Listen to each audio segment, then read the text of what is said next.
जब मैंने कहा कि हमारी जिंदगी से चली जाओ तो क्या कर रही हो यहाँ पर?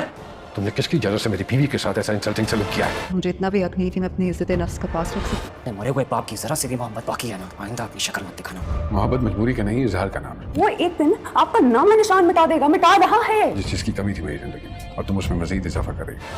और आज कसम खाकर कहता हूँ, जरूरत पड़ी तो उसकी जान लेने से भी गुरेज नहीं करूंगा। मासूमा तौकीर साहब की कमजोरी पकड़ चुकी है और अब अपनी अदाएं दिखा दिखा कर तौकीर साहब को अपनी मोहब्बत के जाल में मुकम्मल तौर पे फंसा चुकी है। तौकीर साहब को भी ऐसा ही लगता है कि उन्हें इसी प्यार की जरूरत थी जो उन्हें अभी तक नहीं मिल पाया था, और वह इस बात का इजहार आने वाली एपिसोड में मासूमा से भी करते हुए नजर आएंगे। तौकीर साहब का बेटा जब मासूमा को तौकीर साहब के ऑफिस में देखेगा तो उसे शदीद गुस्सा आएगा और वो यही कहेगा कि तुम हमारी जिंदगी से निकल क्यों नहीं जाती, और इस बात की शिकायत मासूमा तौकीर साहब को बहुत बढ़ा चढ़ाकर लगाएगी और यही कहेगी कि आपका बेटा आपका नामो निशान तक मिटा देना चाहता है और वो यही कुछ कर रहा है। तौकीर साहब को भी इस बात पर गुस्सा आएगा और घर जाकर अपने बेटे से यही कहेंगे कि तुमने आखिर हिम्मत कैसे की मेरी बीवी से इस तरह से बात करने की, आइंदा ऐसा मत करना। उसके जवाब में उनका बेटा यही कहेगा कि अगर ऐसा ही है तो फिर अगर आइंदा वो मेरे सामने आई और अगर ऐसा कुछ सीन क्रिएट हुआ तो मैं उसकी जान लेने से भी गुरेज नहीं करूंगा।